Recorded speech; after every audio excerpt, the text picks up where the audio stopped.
അസ്സലാമു അലൈക്കും വറഹ്മത്തുള്ളാഹി വബറകാതുഹു. 5ാം ക്ലാസ്സിലെ പ്രിയപ്പെട്ട വിദ്യാർത്ഥികളെ, കിതാബുൽ അഖ്ലാഖിന്റെ ആദ്യം മുതൽ അവസാനം വരെയുള്ള പാഠങ്ങളുടെ ഫുൾ റിവിഷനാണ് ഈ വീഡിയോയിൽ നാം ചെയ്യുന്നത്. വിദ്യാർത്ഥികൾ നിർബന്ധമായും ആദ്യം മുതൽ അവസാനം വരെ കേൾക്കുകയും പാഠങ്ങൾ കൃത്യമായി മനസ്സിലാക്കുകയും ചെയ്യണമെന്ന് സ്നേഹത്തോടെ ഓർമ്മപ്പെടുത്തുകയാണ്. ഒന്നാമത്തെ പാഠം നല്ല സ്വഭാവങ്ങൾ.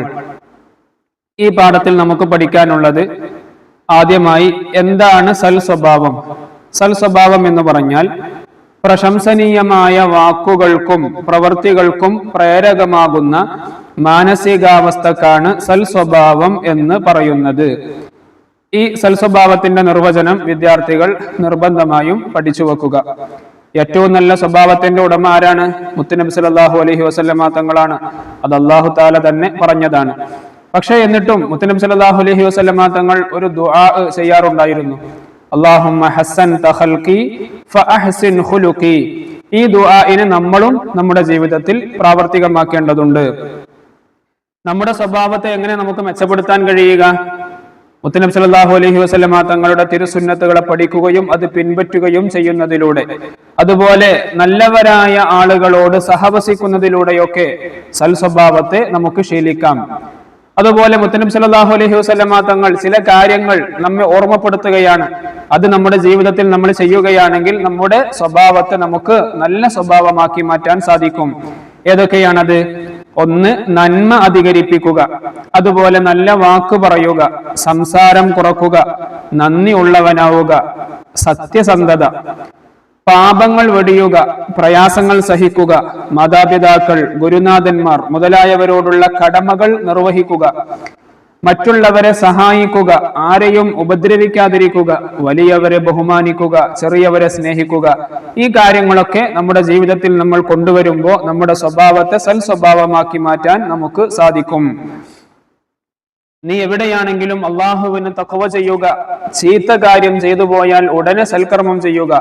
എന്നാൽ നന്മ ചീത്ത കാര്യങ്ങളെ മായ്ച്ചു കളയും. നമ്മുടെ ജീവിതത്തിൽ ഒരു തെറ്റ് സംഭവിച്ചാൽ ഉടനെ നമ്മളൊരു സൽക്കർമ്മം ചെയ്യുക. എന്നാൽ ആ സൽക്കർമ്മം കാരണമായി നമ്മൾ ചെയ്ത തെറ്റ് അള്ളാഹു സുബ്ഹാനഹു വ തആല പുറത്തു തന്നേക്കാം. നബി സല്ലല്ലാഹു അലൈഹി വസല്ലമ തങ്ങൾ പറയുന്നു, ഖാലിഖിൻ നാസ ബിഖുലുഖിൻ ഹസനിൻ. മനുഷ്യരോട് നീ സൽ സ്വഭാവത്തിൽ പെരുമാറുക. നമ്മുടെ സ്വഭാവം രൂപീകരിക്കുന്നതിൽ വലിയ പങ്ക് നമ്മുടെ കൂട്ടുകാർക്കുണ്ട്. അതുകൊണ്ട് നമ്മൾ കൂട്ടുകാരെ തിരഞ്ഞെടുക്കുന്ന സമയത്ത് നല്ല സൽ സ്വഭാവികളായ കൂട്ടുകാരെയാണ് നമ്മൾ തിരഞ്ഞെടുക്കേണ്ടത്. ഈ പാഠത്തിൽ നമുക്ക് പ്രധാനമായും പഠിക്കാനുള്ളത് എന്താണ് സൽ സ്വഭാവം. നമ്മൾ അതിന്റെ ഡെഫിനിഷൻ പറഞ്ഞിട്ടുണ്ട്, വിദ്യാർത്ഥികൾ ശ്രദ്ധിക്കുക. രണ്ടാമത്തെ ചോദ്യം, ആൾക്കാരെ വിലയിരുത്തുന്നത് എന്തിന്റെ അടിസ്ഥാനത്തിലാണ്? സ്വഭാവത്തിന്റെ അടിസ്ഥാനത്തിലാണ്. നാം എപ്പോഴും പ്രാർത്ഥിക്കുകയും പ്രവർത്തിക്കുകയും വേണം. എന്തിന്? സൽ സ്വഭാവം ഉണ്ടാവാൻ വേണ്ടി, നമ്മുടെ സ്വഭാവം നന്നാവാൻ വേണ്ടി നാം എപ്പോഴും ദുആ ചെയ്യേണ്ടതുണ്ട്. മുത്തുനബി സല്ലല്ലാഹു അലൈഹി വസല്ലമ തങ്ങൾ അങ്ങനെ ദുആ ചെയ്യാറുണ്ടായിരുന്നു. അല്ലാഹുമ്മ ഹസ്സൻത ഖൽഖി ഫഅഹ്സിൻ ഖുലുഖി. രണ്ടാമത്തെ പാഠം ആത്മാർത്ഥത വാക്കിലും പ്രവൃത്തിയിലും. ആത്മാർത്ഥത എന്നുള്ളതിന്റെ അറബിയാണ് ഇഖ്ലാസ്. എന്താണ് ഇഖ്ലാസ് എന്ന് പറഞ്ഞാൽ? എല്ലാ സമയത്തും അള്ളാഹു നമ്മെ നിരീക്ഷിക്കുന്നുണ്ട് എന്നുള്ള ഒരു ബോധം നമുക്ക് ഉണ്ടാവണം. അതുകൊണ്ട് തന്നെ നമ്മൾ ഇബാദത്ത് ചെയ്യുമ്പോൾ ആ ഇബാദത്തുകൾ അള്ളാഹുവിന്റെ പൊരുത്തം മാത്രം ഉദ്ദേശിച്ചുകൊണ്ട് ചെയ്യലാണ് ഇഖ്ലാസ് എന്ന് പറഞ്ഞാൽ. ഇഖ്ലാസിന്റെ ഡെഫിനിഷൻ ഇവിടെ പറഞ്ഞിട്ടുണ്ട്. അമലുകൊണ്ട് അള്ളാഹുവിന്റെ പൊരുത്തം മാത്രം ഉദ്ദേശിക്കലാണ് ഇഖ്ലാസ്. അപ്പോൾ നല്ല നിഷ്കളങ്ക ഹൃദയത്തോടുകൂടെ അള്ളാഹുവിനിക്ക് ഇബാദത്തുകൾ ചെയ്യുക. നമ്മുടെ ഇബാദത്തുകൾ മറ്റാരും കാണാൻ വേണ്ടിയോ അല്ലെങ്കിൽ ആ ഇബാദത്തുകൾ കണ്ട് മറ്റുള്ളവർ നമ്മെ പ്രശംസിക്കുകയോ അങ്ങനത്തെ ഒരു ഉദ്ദേശവും നമ്മുടെ ഇബാദത്തുകൾക്ക് പിന്നിൽ ഉണ്ടാവാൻ പാടില്ല. മറിച്ച് നമ്മൾ എന്ത് അമലാണോ ചെയ്യുന്നത് ആ അമല് കൊണ്ട് അള്ളാഹുവിന്റെ പൊരുത്തം മാത്രം ഉദ്ദേശിക്കുക. അതിനാണ് ഇഖ്ലാസ് എന്ന് പറയുക. മറ്റുള്ളവർ കാണാൻ വേണ്ടി ചെയ്യുമ്പോൾ അത് ലോകമാന്യ അമലാവും, ലോകമാന്യത്തിന് വേണ്ടിയുള്ളതാകും. അതുകൊണ്ട് അത്തരം അമലുകൾ അല്ലാഹു സുബ്ഹാനഹു വ തആല സ്വീകരിക്കുകയില്ല. ഇത്രയും കാര്യങ്ങളാണ് നമുക്ക് ഇവിടെ പഠിക്കാനുള്ളത്. എന്താണ് ഇഖ്ലാസ്? നമ്മൾ പറഞ്ഞു, അമലുകൊണ്ട് അള്ളാഹുവിന്റെ പൊരുത്തം മാത്രം ഉദ്ദേശിക്കലാണ്. അള്ളാഹു സ്വീകരിക്കാത്ത അമൽ ഏതാണ്? അള്ളാഹു സ്വീകരിക്കാത്ത അമല് ഇഖ്ലാസ് ഇല്ലാത്ത അമല്, മറ്റുള്ളവർ കാണാൻ വേണ്ടി ചെയ്യുന്ന അമലുകൾ അള്ളാഹു സുബ്ഹാനഹു വ തആല സ്വീകരിക്കുകയില്ല.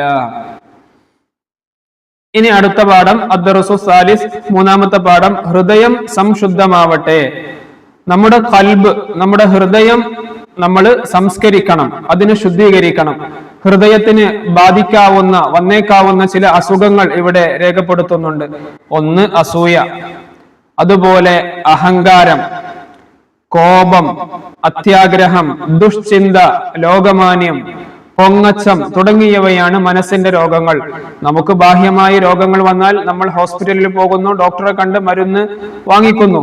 അതിലൂടെ നമ്മുടെ അസുഖങ്ങൾ നമുക്ക് ഭേദമാക്കാൻ സാധിക്കും. എന്നാൽ ഈ പറഞ്ഞ അസൂയ, അഹങ്കാരം, അത്യാഗ്രഹം, കോപം, ദുഷ്ചിന്ത, ലോകമാന്യം, പൊങ്ങച്ചം തുടങ്ങിയ ഈ മനസ്സിന്റെ രോഗങ്ങളെ എങ്ങനെയാണ് നമുക്ക് മാറ്റാൻ സാധിക്കുക?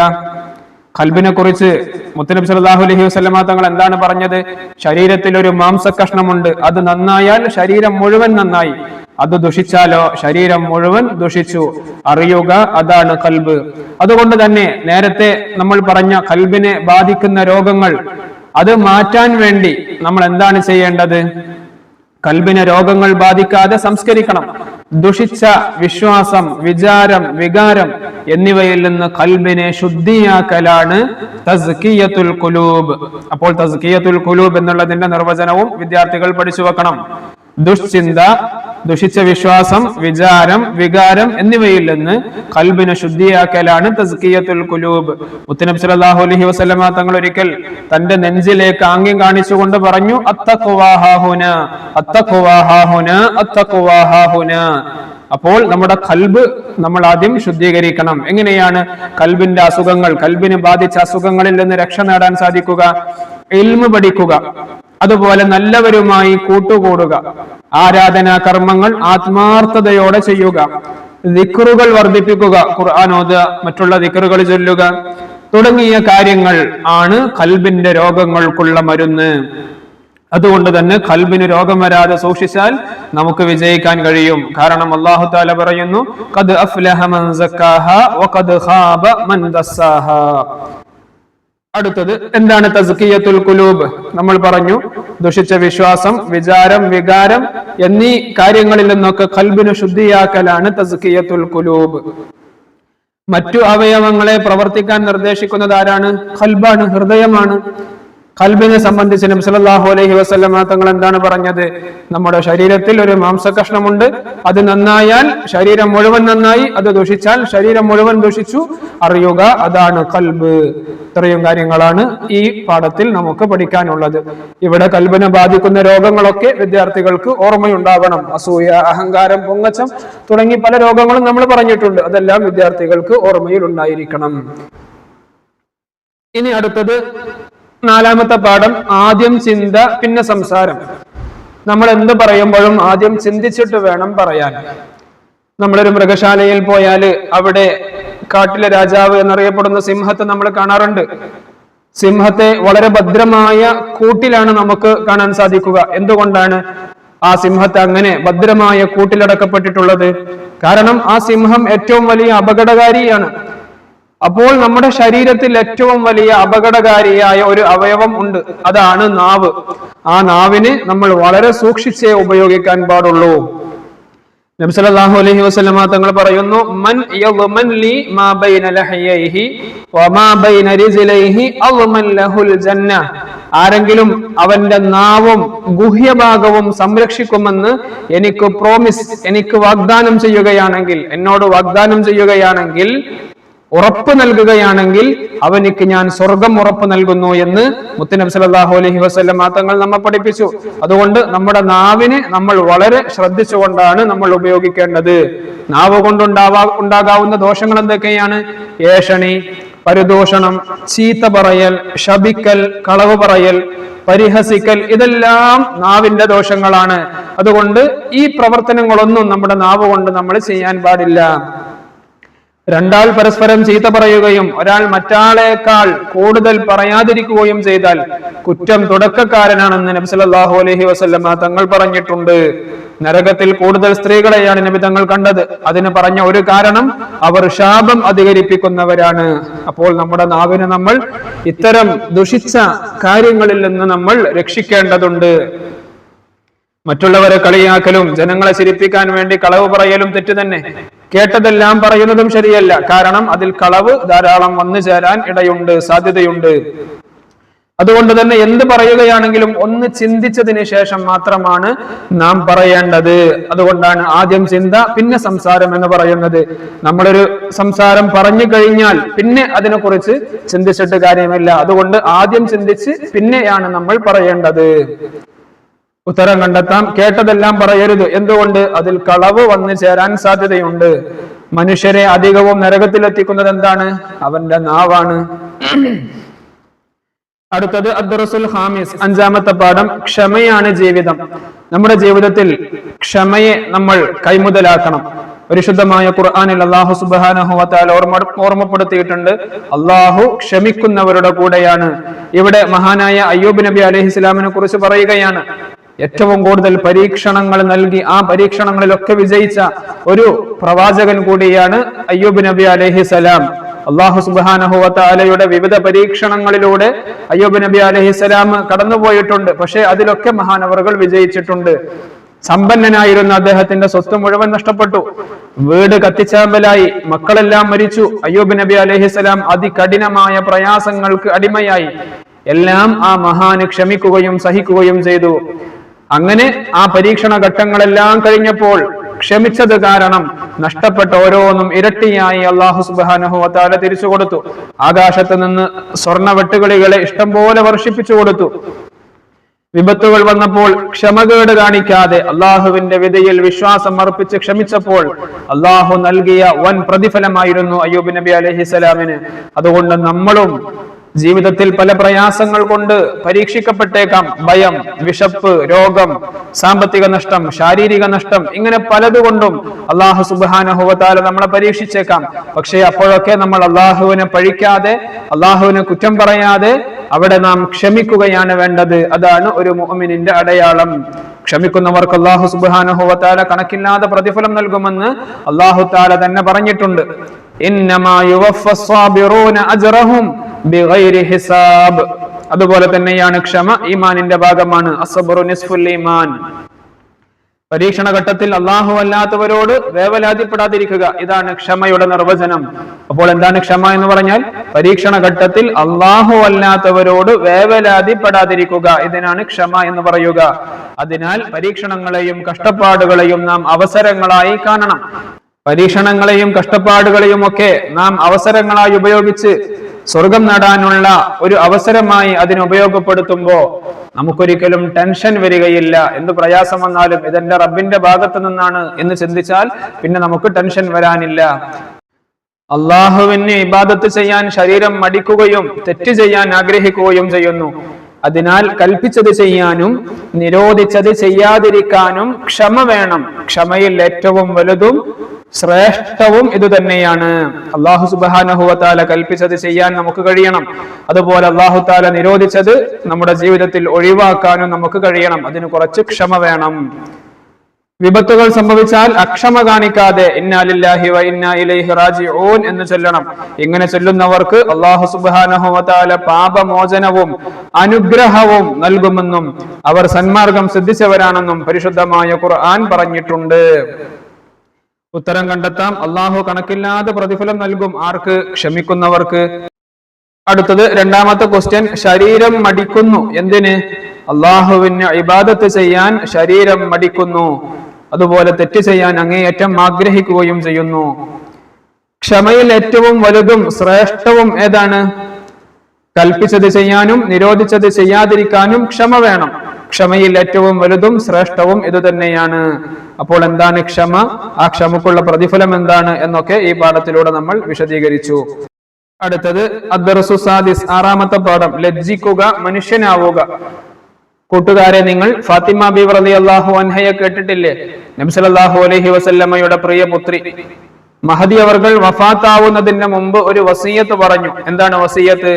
എന്റെ മയ്യത്ത് പൊതുജനം കാണാത്ത രൂപത്തിൽ കൊണ്ടുപോകണം. എന്റെ ശരീരാകാരം മരണശേഷവും എന്റെ പുരുഷന്മാർ കാണാൻ ഇടവരരുത്. മഹദിയായ ഫാത്തിമ ബീവിക്ക് അങ്ങേയറ്റം ലജ്ജയുണ്ടായിരുന്നു. അതുകൊണ്ടാണ് ഇങ്ങനത്തെ ഒരു വസിയത്ത് മഹദി അവർകൾ ചെയ്തത്. ഫാത്തിമ ബീവി റളിയല്ലാഹു അൻഹയുടെ തഖ്വയും ലജ്ജയുമാണ് ഈ സംഭവത്തിലൂടെ നമുക്ക് മനസ്സിലാവുന്നത്. ആൾക്കൂട്ടത്തിനിടയിൽ നിൽക്കുമ്പോൾ പെട്ടെന്ന് വസ്ത്രം പാറി നമ്മുടെ ഔറത്ത് വെളിവായാൽ എന്ത് ചെയ്യും? നാം ഉടനെ ഔറത്ത് മറക്കും. നമുക്ക് നാണക്കേട് ഉണ്ടാവണം. അത് ജനങ്ങളുടെ മുന്നിൽ മാത്രം പോരാ, അള്ളാഹുവിന്റെ മുന്നിലും വേണം. ജനങ്ങൾ വെറുക്കുന്ന കാര്യം ജനങ്ങൾക്ക് മുന്നിൽ വെച്ച് ചെയ്യാൻ നാം മടിക്കുന്നത് പോലെ അള്ളാഹു വെറുക്കുന്ന കാര്യം എവിടെ വെച്ചും ചെയ്യാനും മടി വേണം. അള്ളാഹു മുഴുവൻ സമയവും നമ്മെ കാണുന്നുണ്ട് എന്ന ബോധം വേണം.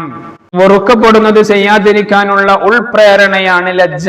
ലജ്ജയുടെ ഡെഫിനിഷനാണ് വെറുക്കപ്പെടുന്നത് ചെയ്യാതിരിക്കാനുള്ള ഉൾപ്രേരണയാണ് ലജ്ജ. ലജ്ജ ഈമാനിന്റെ ശാഖയാണ് എന്ന് നബി സല്ലല്ലാഹു അലൈഹി വസല്ലമ തങ്ങൾ പറഞ്ഞിരിക്കുന്നു. അള്ളാഹുവിനോടുള്ള ഭയത്തിന്റെയും ഈമാനിന്റെയും ബാഹ്യ പ്രകടനമാണ് ലജ്ജ. ഫാത്തിമ ബീവി റളിയല്ലാഹു അൻഹയുടെ കഥ അതാണ് പറഞ്ഞു തരുന്നത്. തന്റെ ശരീരം മറ്റുള്ളവർ കാണരുത് എന്ന് വിചാരിച്ചുകൊണ്ട് തന്റെ മയ്യത്തെ രാത്രി കൊണ്ടുപോകണം, പൊതിയണം എന്നൊക്കെ മഹദി അവറുകൾ വസിയത്ത് ചെയ്തതിന്റെ പിന്നിൽ എന്തായിരുന്നു? അള്ളാഹുവിനോടുള്ള അങ്ങേയറ്റത്തെ ഭയവും അതുപോലെ ഈമാനിന്റെ ബാഹ്യ പ്രകടനവുമായിരുന്നു ഫാത്തിമ ബീവിയിലൂടെ നമ്മൾ കണ്ടത്. ലജ്ജയുള്ള ഒരു മുഅ്മിനിൽ നിന്ന് അശ്ലീല സംസാരങ്ങളോ വൃത്തികെട്ട പദപ്രയോഗങ്ങളോ ഉണ്ടാവുകയില്ല. ശരീരത്തിൽ മറക്കേണ്ട ഭാഗങ്ങൾ അവൻ മറക്കാതിരിക്കുകയുമില്ല. സന്ദർഭവും ചുറ്റുപാടും നോക്കാതെയുള്ള പെരുമാറ്റവും അവനിൽ നിന്ന് ഉണ്ടാവുകയില്ല. കാരണം നബി സല്ലല്ലാഹു അലൈഹി വസല്ലമ തങ്ങൾ പറഞ്ഞു, ലാ ഈമാന ലിമൻ ലാ ഹയാ ലഹു, ലജ്ജയില്ലാത്തവന് ഈമാനും ഉണ്ടാവുകയില്ല. അപ്പോൾ അല്ലാഹു സുബ്ഹാനഹു വ തആല ഒരു അടിമയെ നശിപ്പിക്കാൻ ഉദ്ദേശിച്ചാൽ ആദ്യം എന്താണ് ചെയ്യുക? അവരിൽ നിന്ന് ലജ്ജയെ അള്ളാഹു ഊരിയെടുത്ത് കളയുമെന്ന് മുത്തുനബി സല്ലല്ലാഹു അലൈഹി വസല്ലമ തങ്ങൾ നമ്മെ ഓർമ്മപ്പെടുത്തിയിട്ടുണ്ട്. അള്ളാഹു ഈമാനിന്റെ ഭാഗമായ ലജ്ജ നമുക്ക് പ്രദാനം ചെയ്യട്ടെ. നമ്മുടെ ജീവിതത്തിൽ ലജ്ജ ഉണ്ടാവണം. ലജ്ജയില്ലാതെ തോന്നിയത് മുഴുവൻ പ്രവർത്തിക്കുന്ന ഒരു ശൈലി നമ്മൾ സ്വീകരിക്കാൻ പാടില്ല. ഉത്തരം കണ്ടെത്താം. ലജ്ജയില്ലാത്തവന് ഉണ്ടാവുകയില്ല എന്ത്? ഈമാൻ ഉണ്ടാവുകയില്ല. ഫാത്തിമ ബീവി റളിയല്ലാഹു അൻഹ എന്താണ് പറഞ്ഞത്? നമ്മൾ പറഞ്ഞു, ആദ്യം അവര് വസിയത്ത് ചെയ്തു, എന്റെ മയ്യത്ത് പൊതുജനം കാണാത്ത രൂപത്തിൽ കൊണ്ടുപോകണം, എന്റെ ശരീരാകാരം മരണശേഷവും അന്യപുരുഷന്മാർ കാണാനിടവരരുത് എന്നാണ് മഹദി അവറുകൾ പറഞ്ഞത്. ലജ്ജ എന്നാൽ എന്താണ്? വെറുക്കപ്പെടുന്നത് ചെയ്യാതിരിക്കാനുള്ള ഉൾപ്രേരണയാണ് ലജ്ജ. അടുത്തത് നാലാമത്തെ ചോദ്യം, ലജ്ജ എന്തിന്റെ ബാഹ്യ പ്രകടനമാണ്? ലജ്ജ ഈമാനിന്റെ ബാഹ്യ പ്രകടനമാണ്.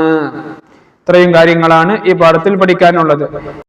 അടുത്തത് അദ്ദറുസു സാബിഉ, ഏഴാമത്തെ പാഠം, വലിയ പാപങ്ങൾ എന്നുള്ളതാണ് ഏഴാമത്തെ പാഠം. ഈ പാഠത്തിൽ നമുക്ക് പഠിക്കാനുള്ളത് വൻ പാപങ്ങളെ കുറിച്ചാണ്. പരിശുദ്ധമായ ഇസ്ലാം വൻ പാപങ്ങളായി എണ്ണിയ കാര്യങ്ങൾ എന്തൊക്കെയാണ്? ഒന്നാമത്തത് അസ്സരീഖത്തു, മോഷണമാണ്. മോഷണത്തെ ഇസ്ലാം ശക്തിയായി എതിർക്കുന്നുണ്ട്. മോഷണം ഹറാമാണ്. മോഷ്ടാവിന്റെ കൈ മുറിക്കണം എന്നാണ് ഇസ്ലാമിക നിയമം. ഒരിക്കൽ നബി സല്ലല്ലാഹു അലൈഹി വസല്ലമ തങ്ങൾ പറഞ്ഞു, അല്ലാഹുവാണ് സത്യം, മുഹമ്മദിന്റെ മകൾ ഫാത്തിമ കട്ടാലും ഞാൻ അവളുടെ കൈ മുറിക്കുക തന്നെ ചെയ്യും. ഈ ഒരു പറച്ചിലിൽ നിന്ന് തന്നെ മോഷണത്തിന്റെ ഗൗരവം നമുക്ക് മനസ്സിലാക്കാം. ചെറുപ്രായത്തിൽ ഒരാൾ നടത്തുന്ന ചെറിയ മോഷണങ്ങൾ വലുതായാൽ അവരെ പെരുങ്കള്ളനാക്കിയേക്കും. അതുകൊണ്ട് അത്തരം ദുസ്വഭാവങ്ങൾ നമ്മുടെ ജീവിതത്തിൽ നിന്ന് നാം ഉപേക്ഷിക്കണം. മോഷണം എന്നുള്ളത് ഇസ്ലാം എണ്ണിയ വൻ പാപങ്ങളിൽപ്പെട്ട ഒരു പാപമാണ്. ഇനി രണ്ടാമത്തത് അൽ ഖത്ലു, കൊലപാതകമാണ്. പരലോകത്ത് ആദ്യം വിധി പറയപ്പെടുന്ന കുറ്റവും കൊലപാതകം തന്നെയാണ്. കൊല അത് പരിശുദ്ധമായ ഇസ്ലാമിൽ കൊടും കുറ്റമാണ്. നമുക്ക് വല്ല പ്രയാസങ്ങളും ഉണ്ടാകുമ്പോൾ അള്ളാഹുവിൽ വിശ്വസിച്ച് അള്ളാഹുവിൽ തവക്കുലാക്കുക, അല്ലാതെ ആത്മഹത്യയിൽ അഭയം തേടാൻ ഒരു വിശ്വാസിക്ക് സാധ്യമല്ല. ഒരിക്കൽ നബി സല്ലല്ലാഹു അലൈഹി വസല്ലമ തങ്ങൾ പറഞ്ഞു, രണ്ട് മുസ്ലിങ്ങൾ ആയുധമെടുത്ത് പരസ്പരം പൊരുതി, ഒരാൾ മറ്റവനെ കൊന്നു എങ്കിൽ രണ്ടുപേരും നരകത്തിലാണ്. അപ്പോൾ സഹാബികൾ ചോദിച്ചു, കൊന്നവൻ നരകത്തിലാണെന്നത് ശരി തന്നെ, പക്ഷേ കൊല്ലപ്പെട്ടവൻ എങ്ങനെയാണ് നരകത്തിലാകുന്നത്? അപ്പൊ നബി സല്ലല്ലാഹു അലൈഹി വസല്ലമ തങ്ങൾ പറഞ്ഞു, തന്റെ സഹോദരനെ കൊല്ലാൻ ആഗ്രഹിച്ചവനായിരുന്നു അവൻ, അവനുക്കും ഇയാളെ കൊല്ലണമെന്നൊരാഗ്രഹം മനസ്സിലുണ്ടായിരുന്നു, അതുകൊണ്ട് രണ്ടുപേരും നരകത്തിലാണ് എന്ന് മുത്തുനബി സല്ലല്ലാഹു അലൈഹി വസല്ലമ തങ്ങൾ പറഞ്ഞു. കൊലയാളിക്ക് ഇഹലോകത്ത് ഇസ്ലാമിക ശിക്ഷ കൊല തന്നെയാണ്. ഇനി മൂന്നാമത്തത്, അപ്പോ ഒന്നാമത്തത് സരീഖത്ത്, മോഷണം, രണ്ടാമത്തത് ഖത്ൽ, കൊലപാതകം. ഇനി മൂന്നാമതായി അസ്സിന, വ്യഭിചാരമാണ്. ഇസ്ലാമിൽ വൻ കുറ്റമായി എണ്ണിയ മറ്റൊരു കുറ്റം വ്യഭിചാരമാണ്. നബി സല്ലല്ലാഹു അലൈഹി വസല്ലമ തങ്ങളുടെ മിഅ്റാജിന്റെ സമയത്ത് നബി സല്ലല്ലാഹു അലൈഹി വസല്ലമ തങ്ങൾക്ക് ഭീകരമായ ഒരുപാട് കാഴ്ചകൾ കാണിക്കപ്പെട്ടിട്ടുണ്ടായിരുന്നു. അതിലൊരു കാഴ്ച അടുപ്പിന്റെ മാതൃകയിലുള്ള ഒരു ഗുഹ. മേൽഭാഗം ഇടുങ്ങിയതും അടിഭാഗം വിശാലമായതും അതിൽ പൂർണ്ണ നഗ്നരായ കുറെ സ്ത്രീ പുരുഷന്മാരുണ്ട്. തീ മുകളിലേക്ക് വരുമ്പോൾ അവർ ഉയർന്നു വരും, തീ അടങ്ങുമ്പോൾ അവർ അടിയിലേക്ക് താഴും. ഇത് വ്യഭിചാരികളുടെ അവസ്ഥയാണ്. വ്യഭിചാരികൾക്ക് അല്ലാഹു സുബ്ഹാനഹു വ തആല കൊടുക്കുന്ന ശിക്ഷയാണ്. സത്യവിശ്വാസിയുടെ ഈമാനിന് കോട്ടം തട്ടുന്ന വൻ കുറ്റമാണ് സിന, വ്യഭിചാരം എന്നുള്ളത്. നബി സല്ലല്ലാഹു അലൈഹി വസല്ലമ തങ്ങൾ പറയുന്നു, ലാ യസ്നി സാനി ഹീന യസ്നി വഹുവ മുഅ്മിൻ. യഥാർത്ഥ മുഅ്മിനായ നിലയിൽ ഒരാളും വ്യഭിചാരം നടത്തുകയില്ലെന്ന് നബി സല്ലല്ലാഹു അലൈഹി വസല്ലമ തങ്ങൾ പറഞ്ഞിട്ടുണ്ട്. അതുകൊണ്ട് തന്നെ ഈ വ്യഭിചാരം വന്നു ചേരാനുള്ള സാഹചര്യങ്ങളെയും സാധ്യതകളെയും ഇസ്ലാം നിഷിദ്ധമാക്കുന്നുണ്ട്. ആധുനിക വിനോദ ഉപാധികൾ മറ്റും സിനായിലെത്തിക്കാൻ ഇടയുള്ളതിനാൽ നാം വളരെ സൂക്ഷ്മത പാലിക്കേണ്ടിയിരിക്കുന്നു. നമ്മുടെ കണ്ണുകളെയും മറ്റു അവയവങ്ങളെയും നാം സൂക്ഷിക്കണം. ഈ പാഠത്തിൽ നമ്മൾ ഇസ്ലാം എണ്ണിയ വൻ പാപങ്ങളിൽപ്പെട്ട മോഷണം, അതുപോലെ കൊലപാതകം, വ്യഭിചാരം, ഈ 3 കുറ്റങ്ങളെ കുറിച്ചാണ് ഈ പാഠത്തിൽ പറഞ്ഞിട്ടുള്ളത്. ഇനി ഉത്തരം കണ്ടെത്താം. കട്ടവന്റെ ഇഹലോക ശിക്ഷ എന്താണ്? കട്ടവന്റെ ഇഹലോക ശിക്ഷ കൈമുറിക്കലാണ്. പരലോകത്ത് ആദ്യം വിധി പറയപ്പെടുന്ന കുറ്റം ഏതാണ്? കൊലപാതകം. ഇസ്ലാം നിഷിദ്ധമാക്കുന്നു എന്ത്? സിന, വ്യഭിചാരം ഇസ്ലാം നിഷിദ്ധമാക്കുന്നു. അതുപോലെ വ്യഭിചാരത്തിനുള്ള സാധ്യതകളെ ഒക്കെ ഇസ്ലാം നിഷിദ്ധമാക്കുന്നുണ്ട്. പ്രയാസങ്ങൾ ഉണ്ടാവുമ്പോൾ എന്ത് ചെയ്യണം? അള്ളാഹുവിൽ തവക്കുലാക്കുകയാണ് വേണ്ടത്. അള്ളാഹുവിൽ തവക്കുലാക്കുകയാണ് വേണ്ടത്. ഇനി അടുത്തത് വ്യക്തമാക്കുക. കൊലയാളിയുടെ ഇഹലോക ശിക്ഷ എന്ത് തന്നെയാണ്? കൊല തന്നെയാണ്. രണ്ടാമത്തത്, നബി തങ്ങൾക്ക് മിഅ്റാജിന്റെ രാത്രി കാണിക്കപ്പെട്ടത് എന്താണ്? അടുപ്പിന്റെ മാതൃകയിലുള്ള ഒരു ഗുഹ, മേൽഭാഗം ഇടുങ്ങിയതും അടിഭാഗം വിശാലമായതും അതിൽ പൂർണ്ണ നഗ്നരായ കുറെ സ്ത്രീ പുരുഷന്മാരുണ്ട്. തീ മുകളിലേക്ക് ഇങ്ങനെ വരുമ്പോ അവർ ഉയർന്നു വരും, തീ അടങ്ങുമ്പോൾ അവർ അടിയിലേക്ക് താഴും. ഇത് വ്യഭിചാരികൾക്ക് അല്ലാഹു തആല കൊടുക്കുന്ന ശിക്ഷ. ഈ ശിക്ഷയാണ് നബി സല്ലല്ലാഹു അലൈഹി വസല്ലമ തങ്ങൾക്ക് മിഅ്റാജിന്റെ രാത്രി കാണിക്കപ്പെട്ടത്. ഇനി മൂന്നാമത്തത്, അതും വൻകുറ്റം തന്നെയാണ്. ഏത്? സിന, വ്യഭിചാരം. ഇനി അടുത്തത് 8ാമത്തെ പാഠം, സത്യവിശ്വാസിയുടെ വേഷവിധാനം. എങ്ങനെയാണ് ഒരു വിശ്വാസിയുടെ വേഷം ആയിരിക്കേണ്ടത് എന്നുള്ളതിനെ കുറിച്ചാണ് ഈ പാഠത്തിൽ പറയുന്നത്. സ്ത്രീകൾ ഏത് രൂപത്തിലുള്ള വേഷവിധാനമാണ് സ്വീകരിക്കേണ്ടത്? പുരുഷന്മാർ എങ്ങനെയാണ് വസ്ത്രം ധരിക്കേണ്ടത്? ഈ കാര്യങ്ങളൊക്കെ വളരെ ഭംഗിയായി ഒരു ഉപ്പ ഒരു മകൾക്ക് എഴുതുന്ന കത്തിലൂടെ വളരെ ഭംഗിയായി അവതരിപ്പിക്കുന്നുണ്ട്. നമ്മൾ വസ്ത്രം ധരിക്കുമ്പോൾ അത് നമ്മുടെ ഔറത്ത് പൂർണ്ണമായും മറയുന്നതായിരിക്കണം. സ്ത്രീയുടെയും പുരുഷന്റെയും വേഷത്തിൽ വ്യത്യാസങ്ങളുണ്ട്. മുത്തുനബി സല്ലല്ലാഹു അലൈഹി വസല്ലമ തങ്ങൾ പറഞ്ഞിട്ടുണ്ട്, ലഅന റസൂലുള്ളാഹി സല്ലല്ലാഹു അലൈഹി വസല്ലം അർ-റജുല യൽബസു ലിബ്സതൽ മർഅതി വൽ മർഅത തൽബസു ലിബ്സതർ റജുൽ. സ്ത്രീ വേഷം ധരിക്കുന്ന പുരുഷനെയും പുരുഷവേഷം ധരിക്കുന്ന സ്ത്രീയെയും നബി സല്ലല്ലാഹു അലൈഹി വസല്ലമ തങ്ങൾ ശപിച്ചിട്ടുണ്ട്. അതുകൊണ്ട് പുരുഷന്മാർക്ക് ഉള്ള ഡ്രസ്സ് അത് സ്ത്രീകൾ ധരിക്കേണ്ടതില്ല, സ്ത്രീകളുടെ വേഷം അത് പുരുഷന്മാരും ധരിക്കേണ്ടതില്ല. അത്തരക്കാരെ നബി സല്ലല്ലാഹു അലൈഹി വസല്ലമ തങ്ങൾ ശപിച്ചിട്ടുണ്ട്. സ്ത്രീകൾ പ്രത്യേകമായി ശ്രദ്ധിക്കാനുള്ളത്, സൗന്ദര്യം പുറത്തു കാണിക്കുന്ന വസ്ത്രങ്ങൾ എടുക്കാൻ പാടില്ല, ധരിക്കാൻ പാടില്ല. അതുപോലെ ശരീരത്തിന്റെ വണ്ണവും വലിപ്പവും കാണിക്കുന്ന രീതിയിലുള്ള വസ്ത്രവും പാടില്ല. ജീൻസ് പോലെയുള്ളവ പാടെ ഉപേക്ഷിക്കണം. കാരണം നേരത്തെ നമ്മൾ ഹദീസിലൂടെ ഓർമ്മപ്പെടുത്തി, പുരുഷവേഷം ധരിക്കാൻ പാടില്ല. അത്തരക്കാരെ നബി സല്ലല്ലാഹു അലൈഹി വസല്ലമ തങ്ങൾ ശപിച്ചിട്ടുണ്ട്. പൊതുവെ ജീൻസ് അത് പുരുഷന്മാരുടെ വസ്ത്രമായിട്ടാണ് കണക്കാക്കപ്പെടുന്നത്. അതുകൊണ്ട് അത്തരം ഡ്രസ്സുകൾ സ്ത്രീകൾ ഉപേക്ഷിക്കലാണ് നല്ലത്. അതുപോലെ പുറത്തു പോകുന്ന സമയത്ത് ആഭരണങ്ങൾ പ്രദർശിപ്പിക്കുന്നതും സ്ത്രീകൾക്ക് നിഷിദ്ധമാണ്. ഈ കാര്യങ്ങളൊക്കെ സ്ത്രീകൾ ശ്രദ്ധിക്കേണ്ടുന്ന കാര്യങ്ങളാണ്. ഇനി പുരുഷന്മാർ ശ്രദ്ധിക്കേണ്ട കാര്യങ്ങൾ എന്തൊക്കെയാണ്? ഞെരിയാണിക്ക് താഴെ ഡ്രസ്സ് പോകാൻ പാടില്ല. മുത്തുനബി സല്ലല്ലാഹു അലൈഹി വസല്ലമ തങ്ങൾ പറയുന്ന ഒരു ഹദീസ്, ലാ യൻദുറുല്ലാഹു യൗമൽ ഖിയാമത്തി ഇലാ മൻ ജറ ഇസാറഹു ബതറ.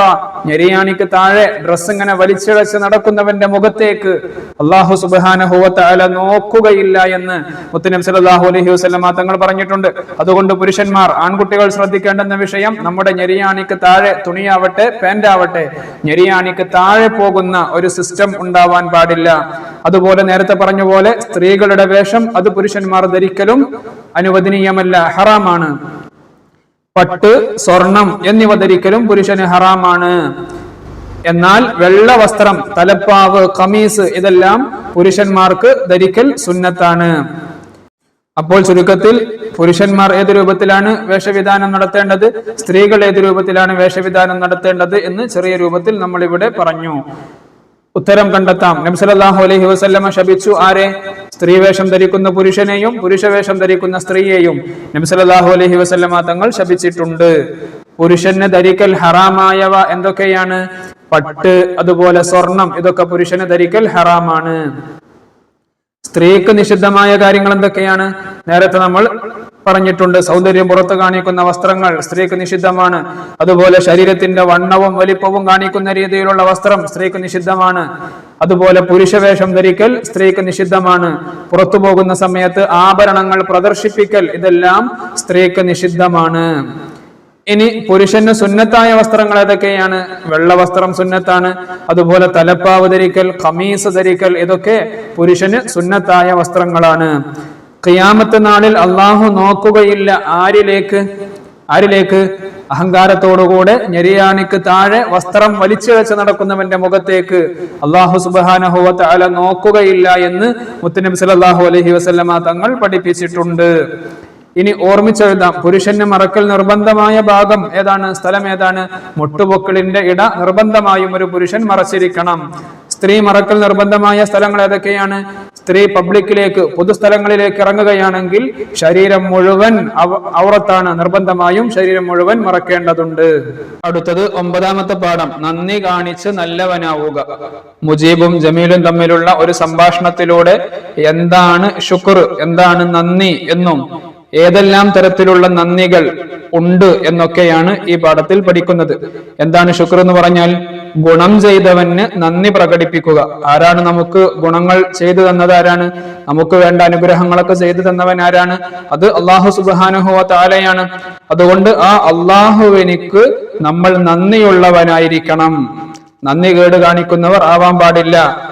അപ്പൊ നമ്മുടെ ഖൽബ് കൊണ്ട് എങ്ങനെയാണ് നമുക്ക് ശുക്ർ ചെയ്യാൻ പറ്റുക? അള്ളാഹുവിൽ വിശ്വസിക്കുക, അതുപോലെ അള്ളാഹുവിനെ സ്മരിക്കുക, മനസ്സാൽ അള്ളാഹുവിനെ സ്തുതിക്കുക. ഇതെല്ലാം ഖൽബ് കൊണ്ട് നമുക്ക് ചെയ്യാൻ പറ്റുന്ന ശുക്റാണ്. ഇനി നാവ് കൊണ്ട് എങ്ങനെയാണ് നമ്മൾ ശുക്ർ ചെയ്യുക? അള്ളാഹുവിന്റെ സ്തുതികൾ പറയുക, അൽഹംദുലില്ലാഹ് ധാരാളമായി അധികരിപ്പിക്കുക. അതുപോലെ അള്ളാഹു നമുക്ക് ചെയ്തു തന്ന അനുഗ്രഹങ്ങൾ എടുത്തു പറയുക. ഇതൊക്കെ നാവ് കൊണ്ട് നമ്മൾ ചെയ്യുന്ന ശുക്റാണ്. ഇനി നമ്മുടെ അവയവങ്ങൾ കൊണ്ട് എങ്ങനെയാണ് നമ്മൾ ശുക്ർ ചെയ്യുക? അവയവങ്ങൾ, അള്ളാഹു സുബ്ഹാനഹു വ തആല നമുക്ക് തന്ന അവയവങ്ങൾ, ആ അവയവങ്ങളെ കൊണ്ട് അള്ളാഹുവിന് വഴിപ്പെടുന്നതിൽ ഉപയോഗിക്കുക. നമ്മുടെ അവയവങ്ങളെ അള്ളാഹുവിനിക്ക് ഇബാദത്ത് ചെയ്യാൻ വേണ്ടി ഉപയോഗിക്കുക. മറിച്ച് മോശത്തരങ്ങളിൽ നിന്ന്, കുറ്റകൃത്യങ്ങളിൽ നിന്ന് നമ്മുടെ അവയവങ്ങളെ സംരക്ഷിക്കുക. അപ്പോൾ നമ്മുടെ അവയവങ്ങളെ അള്ളാഹുവിനിക്ക് ഇബാദത്ത് ചെയ്യാൻ വേണ്ടി ഉപയോഗിക്കുക. അതാണ് അവയവങ്ങൾ കൊണ്ട് നമ്മൾ ചെയ്യുന്ന ശുക്ർ. നബി സല്ലല്ലാഹു അലൈഹി വസല്ലമ തങ്ങളുടെ ഒരു സംഭവം ഇവിടെ വിശദീകരിക്കുന്നുണ്ട്. മുത്തനബി സല്ലല്ലാഹു അലൈഹി വസല്ലമ തങ്ങൾ രാത്രി കാലിൽ നീര് കെട്ടുന്നത് വരെ നിസ്കരിക്കുമായിരുന്നു. അപ്പൊ ആയിഷ ബീവി റളിയല്ലാഹു അൻഹ ചോദിച്ചു, എന്തിനാണ് നബിയെ നിങ്ങൾ ഇങ്ങനെ പ്രയാസപ്പെടുന്നത്? നിങ്ങളുടെ എല്ലാ പാപങ്ങളും അല്ലാഹു തആല പുറത്തു തന്നിട്ടുണ്ടല്ലോ, പിന്നെയും എന്തിനാണ് ഇങ്ങനെ പ്രയാസപ്പെട്ട് നിസ്കരിക്കുന്നത്? അപ്പൊ നബി തങ്ങൾ പറഞ്ഞു, അഫല അകൂന അബ്ദൻ ശകൂറ, ഞാനൊരു നന്ദിയുള്ള അടിമ ആകണ്ടയോ ആയിഷ? ഇതാണ് മുത്തനബി സല്ലല്ലാഹു അലൈഹി വസല്ലമ തങ്ങൾ മറുപടി പറഞ്ഞത്. എന്താണ് ഇതിന്റെ ഉദ്ദേശം? നബി സല്ലല്ലാഹു അലൈഹി വസല്ലമ തങ്ങൾ അള്ളാഹുവിനിക്കുള്ള നന്ദി പ്രകടനമാണ് അവിടെ നടത്തുന്നത്. അതുകൊണ്ട് നമ്മളും നമ്മുടെ കൽബ് കൊണ്ടും നമ്മുടെ നാവ് കൊണ്ടും നമ്മുടെ അവയവങ്ങൾ കൊണ്ടും നമുക്ക് ചെയ്തു തന്ന അനുഗ്രഹങ്ങൾക്ക് പകരമായി അള്ളാഹുവിനോട് നന്ദിയുള്ളവരാകണം. നന്ദി കേട് കാണിക്കുന്നവർ ആവാൻ പാടില്ല. നന്ദി കേട് കാണിച്ചാൽ അള്ളാഹു സുബ്ഹാനഹു വ തആല നല്ല ശിക്ഷയും നമുക്ക് ഒരുക്കി വെച്ചിട്ടുണ്ട്. അതുകൊണ്ട് നല്ല നന്ദിയുള്ളവരായി നമുക്ക് മാറാൻ കഴിയണം. ഒന്നാമത്തെ ചോദ്യം, ശുക്ർ എന്നാൽ എന്ത്? ശുക്ർ എന്ന് പറഞ്ഞാൽ എന്താണ്? ഗുണം ചെയ്തവന് നന്ദി പ്രകടിപ്പിക്കുക, അതാണ് ശുക്ർ. ഗുണം ചെയ്തവന് നന്ദി പ്രകടിപ്പിക്കുക, അതാണ് ശുക്ർ. രണ്ടാമത്തത്, ശുക്ർ ഉണ്ടാവണം എന്തുകൊണ്ടെല്ലാം? നമ്മുടെ കൽബ് കൊണ്ടും അതുപോലെ നമ്മുടെ നാവ് കൊണ്ടും അവയവങ്ങൾ കൊണ്ടും ഒക്കെ ശുക്ർ ഉണ്ടാവണം. ഏറ്റവും വലിയ അനുഗ്രഹം ഏതാണ്? നമ്മുടെ മുസ്ലിം ആക്കി എന്നുള്ളതാണ് ഏറ്റവും വലിയ അനുഗ്രഹം. ഇനി എങ്ങനെയാണ് നാവിന്റെ ശുക്ർ? അള്ളാഹുവിനെ സ്തുതിക്കുക, അള്ളാഹു താല നമുക്ക് ചെയ്തു തന്ന അനുഗ്രഹങ്ങൾ എടുത്തു പറയുക, ഇതൊക്കെ നാവിന്റെ ശുക്റാണ്. അവയവങ്ങളുടെ ശുക്ർ എന്ന് പറഞ്ഞാൽ എന്താണ്? നമ്മുടെ അവയവങ്ങൾ അള്ളാഹുവിനിക്ക് ഇബാദത്ത് ചെയ്യാൻ വേണ്ടി ഉപയോഗപ്പെടുത്തുക. കുറ്റകൃത്യങ്ങളിൽ നിന്ന്, മോശത്തരങ്ങളിൽ നിന്ന് നമ്മുടെ അവയവങ്ങളെ സംരക്ഷിക്കുക, മാറ്റി നിർത്തുക. ഇനി മൂന്നാമത്തത് കൽബിന്റെ ശുക്ർ. എങ്ങനെയാണ് കൽബിന്റെ ശുക്ർ? അള്ളാഹുവിനെ സ്തുതിക്കുക, അള്ളാഹുവിനെ ഓർക്കുക, അള്ളാഹുവിനെ സ്മരിക്കുക, അള്ളാഹുവിലുള്ള വിശ്വാസം, ഇതൊക്കെ കൽബ് കൊണ്ടുള്ള ശുക്റാണ്. അടുത്തത് 10ാമത്തെ പാഠം സമ്പർക്കവും സഹവാസവും. ഈ പാഠത്തിൽ നമുക്ക് പഠിക്കാനുള്ളത് എങ്ങനെയുള്ളവരെയാണ് നാം കൂട്ടുകാരായി തിരഞ്ഞെടുക്കേണ്ടത്, എങ്ങനത്തെ ആളുകളുമായി നാം കൂട്ടുകെട്ട് ഉണ്ടാക്കാൻ പാടില്ല എന്നുള്ള വിഷയമാണ് ഇവിടെ നമ്മൾ പറയുന്നത്. നാം ഒക്കെ സമൂഹമായി ജീവിക്കുന്നവരാണ്. അതുകൊണ്ട് തന്നെ സൗഹൃദങ്ങളും ബന്ധങ്ങളും ഒക്കെ ആവശ്യമാണ്. എന്നാൽ ഈ സമൂഹത്തിലെ ഓരോരുത്തരുടെയും സ്വഭാവം വ്യത്യസ്ത രൂപത്തിലാണ്. അതുകൊണ്ട് തന്നെ നമ്മൾ കൂട്ടുകാരെ തിരഞ്ഞെടുക്കുന്ന സാഹചര്യത്തിൽ നല്ലവരെയാണ് നാം തിരഞ്ഞെടുക്കേണ്ടത്. നമ്മുടെ ദുനിയാവും ആഖിറവും രക്ഷപ്പെടാൻ പറ്റുന്ന രൂപത്തിലുള്ള ആളുകൾ, അതിന് പ്രേരകമാകുന്ന ആളുകളെയാണ് നാം കൂട്ടുകാരായി തിരഞ്ഞെടുക്കേണ്ടത്. ചീത്ത കാര്യങ്ങളിൽ ഏർപ്പെടുന്നവരെ നാം കൂട്ടുകാരായി സ്വീകരിക്കാൻ പാടില്ല. നബി സല്ലല്ലാഹു അലൈഹി വസല്ലമ തങ്ങൾ നല്ല കൂട്ടുകാരെയും ചീത്ത കൂട്ടുകാരെയും ഉപമിച്ചുകൊണ്ടുള്ള ഒരു ഉപമ ഇവിടെ പറയുന്നുണ്ട്. എന്താണത്? നല്ല സഹവാസിയുടെയും ചീത്ത സഹവാസിയുടെയും ഉപമ കസ്തൂരി വാഹകനെയും ഉലയിൽ ഊതുന്നവനെയും പോലെയാണ്. കസ്തൂരി വഹിക്കുന്നവൻ ചിലപ്പോൾ നിനക്ക് വെറുതെ തന്നേക്കും, അല്ലെങ്കിൽ അവനിൽ നിന്ന് നീ വാങ്ങിയേക്കും, അല്ലെങ്കിൽ നിനക്ക് അവനിൽ നിന്ന് സുഗന്ധമെങ്കിലും ലഭിക്കും. ഏത് സാഹചര്യത്തിലാണെങ്കിലും ഈ കസ്തൂരി നമ്മൾ വാങ്ങുകയാണെങ്കിലും, അല്ലെങ്കിൽ അദ്ദേഹം നമുക്ക് പുരട്ടിത്തരികയാണെങ്കിലും, അല്ലെങ്കിൽ അദ്ദേഹത്തിന്റെ കൂടെ നമ്മൾ ഇങ്ങനെ നിൽക്കുകയാണെങ്കിലും, ഏത് സാഹചര്യത്തിലാണെങ്കിലും നല്ല സുഗന്ധം നമുക്ക് ആസ്വദിക്കാൻ പറ്റും. എന്നാൽ ഉലയിൽ ഊതുന്നവനോ, അവൻ നിന്റെ വസ്ത്രം കരിക്കും, അല്ലെങ്കിൽ അവരിൽ നിന്ന് നിനക്ക് ദുർഗന്ധം അനുഭവിക്കും. ഈ കസ്തൂരി വിൽക്കുന്നവനെ പോലെയും ഉലയിൽ ഓതുന്നവനെ പോലെയുമാണ് നബി സല്ലല്ലാഹു അലൈഹി വസല്ലമ തങ്ങൾ നല്ല കൂട്ടുകാരെയും ചീത്ത കൂട്ടുകാരെയും ഉപമിച്ചിട്ടുള്ളത്. ചാരിയാൽ ചാരിയത് മണക്കും എന്ന് കേട്ടിട്ടില്ലേ? അത് തന്നെ. അതിനാൽ നല്ലവരുമായി കൂട്ടുകൂടുക, അവരുടെ സ്വഭാവത്തെ ജീവിതത്തിൽ പകർത്തുക. മദ്യത്തിനും മയക്കുമരുന്നിനും മറ്റു തിന്മകൾക്കും അടിമപ്പെട്ടവരുമായി ഒരിക്കലും കൂട്ടുകൂടരുത്. കൂട്ടുകാർ നമ്മെ തെറ്റിലേക്ക് നയിക്കും എന്ന് കണ്ടാൽ ഉടനെ നമ്മൾ പിന്മാറണം. പ്രലോഭനങ്ങളിൽ പെട്ടുപോവുകയും ചെയ്യരുത്. നമ്മുടെ കൂട്ടുകാർ എപ്പോഴും നല്ലവരായിരിക്കട്ടെ. ഉത്തരം കണ്ടെത്താം. ബന്ധങ്ങളും സൗഹൃദങ്ങളും ആവശ്യമാണ്. എപ്പോൾ? നമ്മൾ സമൂഹമായി ജീവിക്കുമ്പോൾ വളരെയധികം ശ്രദ്ധിക്കണമെങ്കിൽ നമ്മൾ കൂട്ടുകാരെ തിരഞ്ഞെടുക്കുമ്പോൾ വളരെയധികം ശ്രദ്ധിക്കണം. നാം എല്ലാവരോടും എങ്ങനെ പെരുമാറണം? നല്ല നിലയിൽ പെരുമാറണം. ഒരിക്കലും കൂട്ടുകൂടരുത്. ആരുമായി? മദ്യത്തിനും മയക്കുമരുന്നിനും മറ്റു തിന്മകൾക്കും അടിമപ്പെട്ടവരുമായി ഒരിക്കലും കൂട്ടുകൂടരുത്. ഇക്കാര്യങ്ങളാണ് നമുക്ക് ആ പാഠത്തിൽ പഠിക്കാനുള്ളത്. ഇനി അടുത്തത് 11ാമത്തെ പാഠം. ഇത് നമ്മുടെ രാജ്യമാണ്, നാം ഇന്ത്യക്കാരാണ്, നമ്മുടെ രാജ്യത്തെ നാം സ്നേഹിക്കണം. ഇന്ത്യയിൽ ആർക്കും ഏത് മതവും വിശ്വസിക്കാനുള്ള സ്വാതന്ത്ര്യമുണ്ട്. ഇവിടെ എല്ലാ മതവിശ്വാസികൾക്കും തുല്യ പ്രാധാന്യവും സംരക്ഷണവും ഭരണഘടന ഉറപ്പു നൽകുന്നുണ്ട്. എന്തെല്ലാമാണ് നമ്മുടെ ഭരണഘടന നമുക്ക് ഉറപ്പു നൽകുന്നത്? എല്ലാ മതവിശ്വാസികൾക്കും തുല്യ പ്രാധാന്യവും സംരക്ഷണവും ഭരണഘടന ഉറപ്പു നൽകുന്നുണ്ട്. നമ്മുടെ ഇന്ത്യ ജനാധിപത്യ മതേതര രാജ്യമാണ്. ജനാധിപത്യ എന്ന് പറഞ്ഞാല് നമ്മളെ ഭരിക്കാനുള്ള ആളുകളെ തിരഞ്ഞെടുക്കുന്നത് ആര് തന്നെയാണ്? നമ്മൾ തന്നെയാണ്. അതിനാണ് ജനാധിപത്യ സിസ്റ്റം എന്ന് പറയുക. മതേതര രാജ്യം എന്ന് പറഞ്ഞാൽ ഏത് മതവും വിശ്വസിക്കാനും ഫോളോ ചെയ്യാനും ഒക്കെയുള്ള അവകാശം ഈ രാജ്യത്തുണ്ട്. നാം മതത്തിന്റെ പേരിൽ കലഹിക്കാനോ അന്യമതസ്ഥരെ ദ്രോഹിക്കാനോ പാടില്ല. പരസ്പരം സ്നേഹവും മമതയും പുലർത്തണം. നമ്മുടെ നാടിന്റെ ഐശ്വര്യവും പുരോഗതിയുമായിരിക്കണം നമ്മുടെ ലക്ഷ്യം. എന്താണ് നമ്മുടെ ലക്ഷ്യം? പരസ്പരം സ്നേഹവും മമതയും പുലർത്തണം. നമ്മുടെ നാടിന്റെ ഐശ്വര്യവും പുരോഗതിയുമായിരിക്കണം നമ്മുടെ ലക്ഷ്യം. നമ്മുടെ അറിവും ആരോഗ്യവും അതിനു വേണ്ടി ഉപയോഗപ്പെടുത്തണം. ആ രാജ്യത്തിന്റെ പുരോഗതിക്ക് വേണ്ടി ഉപയോഗപ്പെടുത്തണം. മതത്തിന്റെ പേരിൽ പ്രശ്നങ്ങൾ ഉണ്ടാക്കുന്നവരെ നാം അംഗീകരിക്കരുത്. പരസ്പരം കരുണ ചെയ്യുകയാണ് വേണ്ടത്. മറ്റുള്ള മതസ്ഥരെ ആക്രമിക്കാൻ പാടില്ല. ഇതര മതസ്ഥരുടെ ആരാധ്യ വസ്തുക്കളെ നിങ്ങൾ ചീത്ത പറയരുത് എന്ന് അല്ലാഹു തആല പറഞ്ഞിരിക്കുന്നു. നാടിന്റെ ഐശ്വര്യവും പുരോഗതിയും നമ്മുടെ ലക്ഷ്യമാണ്. ദേശസ്നേഹം സത്യവിശ്വാസിയുടെ സ്വഭാവത്തിൽപ്പെട്ടതാണ്. എല്ലാ മതസ്ഥരും ഒരുപോലെ ശാന്തിയോടെയും സമാധാനത്തോടെയും ജീവിക്കുന്ന ഒരു ഇന്ത്യയാണ് നമ്മുടെ സ്വാതന്ത്ര്യ സമര സേനാനികൾ സ്വപ്നം കണ്ടത്. ആ സ്വപ്നം നമുക്ക് സാക്ഷാത്കരിക്കാൻ സാധിക്കണം. അതിനായി നാം പ്രവർത്തിക്കണം. ഉത്തരം കണ്ടെത്താം. ഭരണഘടന ഉറപ്പു നൽകുന്നു. എന്താണ് ഉറപ്പു നൽകുന്നത്? ഇവിടെ എല്ലാ മതവിശ്വാസികൾക്കും തുല്യ പ്രാധാന്യവും സംരക്ഷണവും ഭരണഘടന ഉറപ്പു നൽകുന്നുണ്ട്. ഒരു പൗരന്റെ ലക്ഷ്യം എന്തായിരിക്കണം? ഒരു പൗരന്റെ ലക്ഷ്യം നമ്മളിവിടെ പറഞ്ഞു, പരസ്പരം സ്നേഹവും മമതയും പുലർത്തണം. നമ്മുടെ നാടിന്റെ ഐശ്വര്യവും പുരോഗതിയുമായിരിക്കണം നമ്മുടെ ലക്ഷ്യം. നമ്മുടെ അറിവും ആരോഗ്യവും അതിനു വേണ്ടി ഉപയോഗപ്പെടുത്തണം. നാം അംഗീകരിക്കരുത് ആരെ? മതത്തിന്റെ പേരിൽ പ്രശ്നങ്ങൾ ഉണ്ടാക്കുന്നവരെ നാം അംഗീകരിക്കരുത്. വർഗീയവാദികളെയൊന്നും നാം അംഗീകരിക്കാൻ പാടില്ല. സ്വാതന്ത്ര്യ സമര സേനാനികളുടെ സ്വപ്നം എന്തായിരുന്നു? എല്ലാ മതസ്ഥരും ഒരുപോലെ ശാന്തിയോടെയും സമാധാനത്തോടെയും ജീവിക്കുന്ന ഒരു ഇന്ത്യയാണ് അവർ സ്വപ്നം കണ്ടത്. ഇനി അടുത്തത് അവസാനത്തെ പാഠം, പശ്ചാത്തപിക്കാൻ മറക്കരുത്, മടിക്കരുത്. കൂട്ടുകാരെ, നമ്മുടെ കൂട്ടത്തിൽ തെറ്റു സംഭവിക്കാത്തവരായി ആരെങ്കിലും ഉണ്ടോ? ഉണ്ടാവാനിടയില്ല.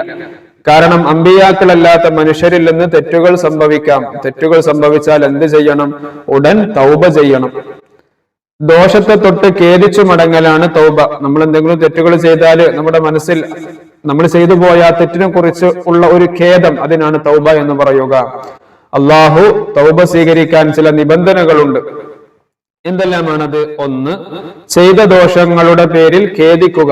നമ്മുടെ കൽബിൽ നല്ല ഖേദമുണ്ടാവണം. അള്ളാഹുവെ, ഞാനത് ചെയ്തല്ലോ എന്നുള്ള ആ ഒരു ടെൻഷൻ, ആ ഒരു ഖേദം നമ്മുടെ കൽബിൽ ഉണ്ടാവണം. അതുപോലെ ദോഷങ്ങളിൽ നിന്ന് പൂർണ്ണമായി ഒഴിഞ്ഞു നിൽക്കുക. നമ്മൾ എന്ത് തെറ്റാണോ ചെയ്തത്, ഇനി ആ തെറ്റ് ചെയ്യൂല എന്ന് നമ്മൾ തീരുമാനിക്കുക. തെറ്റിലേക്ക് ഒരിക്കലും മടങ്ങുകയില്ലെന്ന് ദൃഢനിശ്ചയം ചെയ്യുക. അതുപോലെ മനുഷ്യരുടെ ഹക്കുകളിൽ നിന്ന് ഒഴിവാകുക. മനുഷ്യന്മാരുമായി വല്ല ഹക്കിടപാടുകളും ഉണ്ടെങ്കിൽ അതെല്ലാം പറഞ്ഞു തീർക്കാനുള്ളതാണെങ്കിൽ പറഞ്ഞു തീർക്കുക, കൊടുത്തു തീർക്കാനുള്ളതാണെങ്കിൽ കൊടുത്തു തീർക്കുക. അങ്ങനെ മനുഷ്യരുമായുള്ള ഹക്കുകളിൽ നിന്നെല്ലാം ഒഴിവാകുക. ഈ കാര്യങ്ങൾ, ഈ 4 കാര്യങ്ങൾ തൗബ സ്വീകരിക്കാനുള്ള ഷർത്തുകളാണ്. വിദ്യാർത്ഥികൾ ഈ 4 കാര്യങ്ങൾ ഓർമ്മിച്ചു വെക്കണം. ചെയ്ത ദോഷങ്ങളുടെ പേരിൽ ഖേദിക്കുക, ദോഷങ്ങളിൽ നിന്ന് പൂർണ്ണമായി ഒഴിഞ്ഞു നിൽക്കുക, തെറ്റിലേക്ക് ഒരിക്കലും മടങ്ങുകയില്ലെന്ന് ദൃഢനിശ്ചയം ചെയ്യുക, മനുഷ്യരുടെ ഹക്കുകളിൽ നിന്ന് ഒഴിവാകുക. ദോഷം ചെയ്യുമ്പോൾ അള്ളാഹുവിൽ നിന്ന് അകലുന്ന നാം തൗബ ചെയ്യുമ്പോൾ അള്ളാഹുവിലേക്ക് അടുക്കുകയാണ് ചെയ്യുന്നത്. ദോഷങ്ങൾ എങ്ങനെ ചെയ്യുമ്പോൾ നമ്മുടെ ഹൃദയത്തിൽ ഇങ്ങനെ കറുത്ത പാടുകൾ വീഴും എന്നാണ്. പക്ഷേ നമ്മൾ തൗബ ചെയ്യുന്നതിലൂടെ, അള്ളാഹുവിൽ നിന്ന് അകന്ന നമ്മൾ തൗബ ചെയ്യുന്നതിലൂടെ അള്ളാഹുവിലേക്ക് അടുക്കാൻ സാധിക്കും. അതിനാൽ തൗബ ചെയ്യുന്നവരെ അള്ളാഹുവിന് ഇഷ്ടമാണ്, അള്ളാഹു അവരെ ഇഷ്ടപ്പെടുന്നു. തൗബ എല്ലാ വഴിപ്പെടലുകളുടെയും താക്കോലാണ്. ആത്മാർത്ഥമായ തൗബ അള്ളാഹു തആല സ്വീകരിക്കും.